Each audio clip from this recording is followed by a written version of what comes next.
Welcome to రాజనీతి. ఉమ్మడి తూర్పుగోదావరి జిల్లా రామచంద్రపురంలో మాజీ ఎమ్మెల్యే తోట త్రిమూర్తులు గారి ఆధ్వర్యంలో వైఎస్ఆర్ కాంగ్రెస్ పార్టీ కాపు నేతలంతా సమావేశమయ్యారు. ఈ సమావేశానికి మాజీ మంత్రులు బొత్స సత్యనారాయణ, అంబటి రాంబాబు, పేర్ని నాని, ఇంకా కురసాల కన్నబాబు, నియోజకవర్గ స్థాయి నేతలు చాలామంది హాజరయ్యారు. కాపులని కూటమి ప్రభుత్వానికి, ముఖ్యంగా పవన్ కళ్యాణ్కి ఎలా దూరం చేయాలన్న విషయాన్ని చర్చించేందుకే జగన్ సూచన మేరకే ఈ సమావేశం జరిగిందంటున్నారు. అయితే కాపుల విషయం చర్చించే ముందు బొత్స సత్యనారాయణ గారి గురించి కొన్ని సందేహాలు ఉన్నాయి. వైఎస్ఆర్ కాంగ్రెస్ పార్టీలో ఆయన అత్యంత సీనియర్ నాయకుడు. ఉమ్మడి ఆంధ్రప్రదేశ్లో పిసిసి అధ్యక్షుడిగా పనిచేశారు, ఎంపీగా, మంత్రిగా పనిచేశారు. ఓ దశలో ఉమ్మడి ఆంధ్రప్రదేశ్ ముఖ్యమంత్రిగా కూడా ఆయన పేరు తెర మీదకి వచ్చింది. ఆ టైంలో కిరణ్ కుమార్ రెడ్డిని అధిష్టానం ఎంపిక చేసింది. లేదంటే బొత్స పేరు కూడా అప్పట్లో పరిగణనలోకి తీసుకున్నారు ముఖ్యమంత్రి పదవి కోసం. అప్పుడు ఆయనకు త్రుటిలో అవకాశం మిస్ అయింది.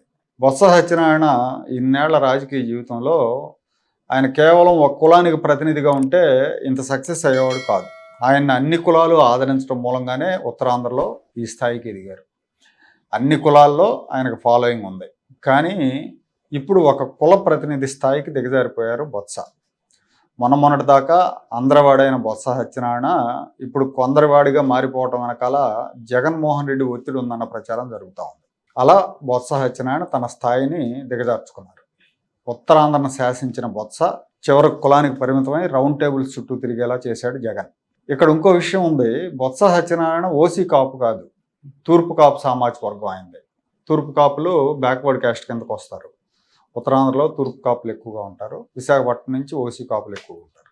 కానీ కన్వీనియంట్గా బీసీలు ఇష్యూలు వస్తే బొత్స అక్కడ ఉంటారు, కాపులు ఇష్యూ ఉంటే ఇక్కడ ఉంటారు.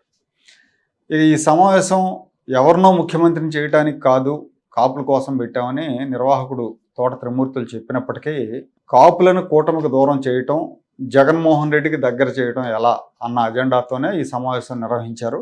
చంద్రబాబును ముఖ్యమంత్రి చేయడానికా నువ్వు పార్టీ పెట్టిందని పవన్ కళ్యాణ్ని ప్రశ్నిస్తున్న ఈ నేతలు, ఈ అంబటి రాంబాబు ఇలాంటి వాళ్ళు, పేర్ని నాని ఇలాంటి వాళ్ళంతా జగన్మోహన్ రెడ్డిని సీఎం చేయడానికి మీటింగ్ పెట్టారు. నిజంగా కాపులకు సీఎం పదవి కావాలన్న సంకల్పంతో ఉంటే ఈ సమావేశానికి వచ్చిన సీనియర్ నాయకుడు బొత్స సత్యనారాయణనే సీఎం అభ్యర్థిగా ప్రకటించవచ్చు కదా. ఆయన కాపో తూర్పు కాపో ఏదో ఒకటి పెద్దగా పిలిచారు కాబట్టి ఆ డిమాండ్ చేయొచ్చు కదా. ఆయన ఆ స్థాయి నాయకుడే కదా. వీళ్ళ లక్ష్యం కాపులకు రాజ్యాధికారం కాదు, పవన్ కళ్యాణ్ ప్రభావం నుంచి కాపులను దూరం చేయటం. అలా చేస్తేనే వైఎస్ఆర్ కాంగ్రెస్ పార్టీకి మనుగడని, అలా చేస్తేనే జగన్మోహన్ రెడ్డి సీఎం అయ్యే అవకాశం ఉంటుందని వీళ్ళ ఆశ. దానికి తగ్గట్టుగా వ్యూహరచన చేస్తూ ఉన్నారు. రాబోయే రోజుల్లో కూటమి ప్రభుత్వం మీద, పవన్ కళ్యాణ్ మీద కాపులకు అన్యాయం పేరుతో వీళ్ళు ఖచ్చితంగా ధ్వజం ఎత్తుతారు, సమావేశాలు పెడతారు.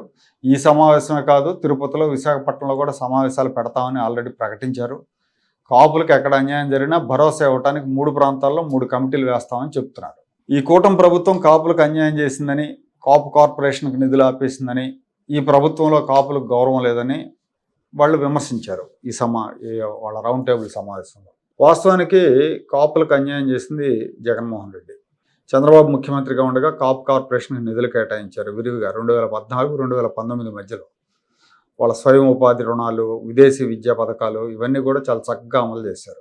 ఈడబ్ల్యూఎస్ రిజర్వేషన్ 10% ఇస్తే ఎకనామికల్లీ బ్యాక్వర్డ్ కమ్యూనిటీస్కి, అంటే ఓసీల్లో ఆర్థికంగా వెనకబడిన వాళ్ళకి 10% రిజర్వేషన్ ఇస్తే ఆ 10%లో 5% కాపులకు కేటాయించారు చంద్రబాబు. దీనివల్ల మిగతా ఓసీ వర్గాల్లో అసంతృప్తి వస్తుందని తెలిసి కూడా దాన్ని అమలు చేశారు. కానీ జగన్మోహన్ రెడ్డి చంద్రబాబు కల్పించిన రిజర్వేషన్ రద్దు చేశారు. కాపు కార్పొరేషన్ గురించి పట్టించుకోలేదు. ఆ రకంగా వాళ్ళకి అన్యాయం జరిగింది. పవన్ కళ్యాణ్ కులం చూపించి ఎన్నికల్లో ఓట్లు అడిగారని ఈ నేతలు ఆరోపించారు. పవన్ కళ్యాణ్ ఏనాడు కూడా తాను కాపుల ప్రతినిధిని అని చెప్పలేదు. ఆయన అలా చెప్పి ఒక నాయకుడిగా తన స్థాయి దిగజార్చుకోలేదు. తాను అన్ని వర్గాలకు ప్రతినిధిని, సమాజంలో అణగారిన వర్గాల కోసమే తాను పార్టీ పెట్టానని చెప్పారు. ఇప్పటికే అదే చెప్తున్నారు ఆయన. పవన్ కళ్యాణ్ని కుల చట్టంలో బిగించి మిగతా వర్గాలకు దూరం చేయాలన్న వ్యూహం ఫలించలా.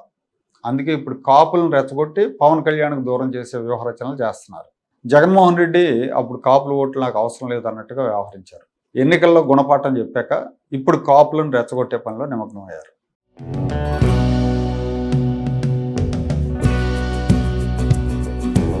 Like, share and subscribe to Rajaniti channel.